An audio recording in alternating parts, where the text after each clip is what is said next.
Dash dash dash. Please, someone help me, the trembling voice echoed through the empty school hallway.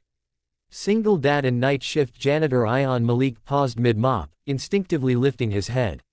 He had heard cries before, students stressed about exams, teachers overwhelmed, but this voice was different. It carried fear, exhaustion, and something else he hadn't heard in years. Discipline, training, pain held together by sheer willpower. A soldier's voice. He walked slowly toward the sound, heart pounding. He didn't want trouble. Not anymore. All he wanted was a quiet life for his 10-year-old daughter, Noor. But fate never asked permission before knocking on his door. And tonight, fate wasn't knocking, it was screaming. At the far end of the hallway, slumped against a locker, sat a young woman in torn military fatigues, clutching her side and gasping for air. Dirt covered her face, her hands shook violently, and her eyes flicked around as if expecting an attack at any second. Ion raised both hands gently. It's okay. You're safe here. Her gaze sharpened on him, wild and alert. Please, I need help.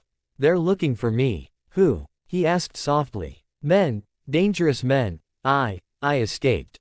Her head dropped as if the last thread holding her upright had snapped. Ion's instincts roared awake, the instincts he'd buried long ago. Instincts he swore never to use again. He knelt beside her. My name is Ion. I'm going to help you.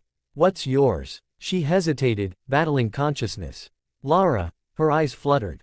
Lara, Hale. The name meant nothing to him. But by the end of this night, it would mean everything. He carried her to the faculty room couch, carefully avoiding the wounded side.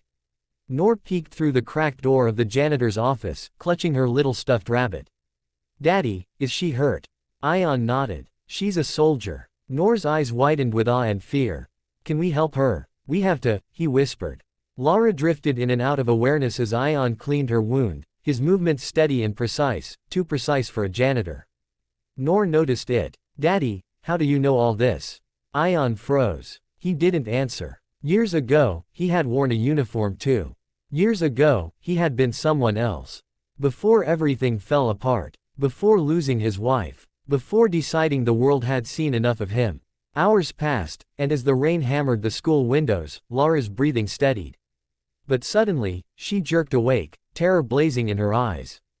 They tracked me, my signal, I disabled it too late.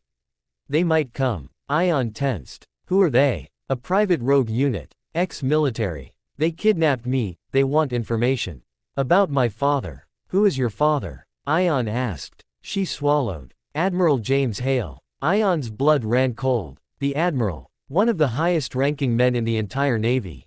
And the same man who unknowingly held the power to decide Ion's fate, because Ion had once belonged to a classified operation the Admiral commanded. A mission gone terribly wrong. A mission that left scars Ion never spoke of. If the Admiral found him, would he thank him, or destroy him? A loud bang shattered the moment. Then another. Footsteps. Doors slamming open. Voices. They had arrived. Ion grabbed Noor and Lara, rushing them into a storage room lit only by a flickering bulb. He pressed a finger to his lips, listening to the thundering footsteps echo closer. Noor clung to his leg. Lara tried to stand, wincing in pain. I can fight, she whispered. You can barely breathe, he whispered back. Let me handle this. How? She demanded. He didn't answer. Instead, he stepped out quietly, closing the door behind him. The hallway was dark. Shadows stretched long. 3 armed men in tactical gear stalked forward. Scanning each classroom. Ion stepped into the dim light. One of the men tilted his head. A janitor. Move along, old man.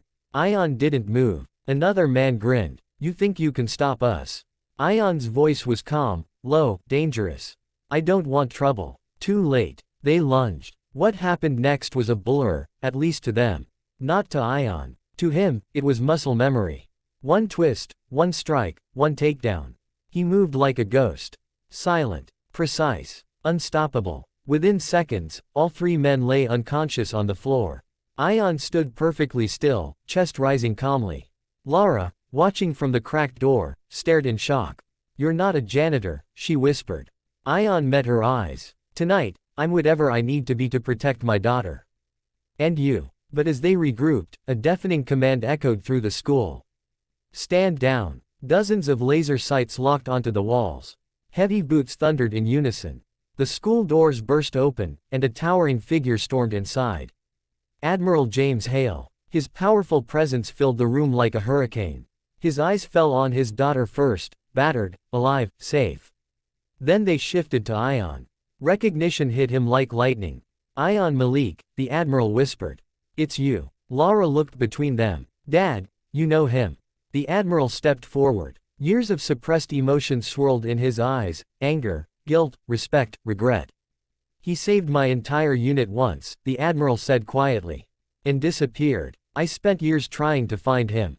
Ion lowered his gaze. Sir, I'm not that man anymore. The Admiral shook his head. Tonight proves otherwise. Lara placed a hand on Ion's arm. You saved me. You saved all of us. But Ion's eyes drifted to Noor, who hugged his leg tightly.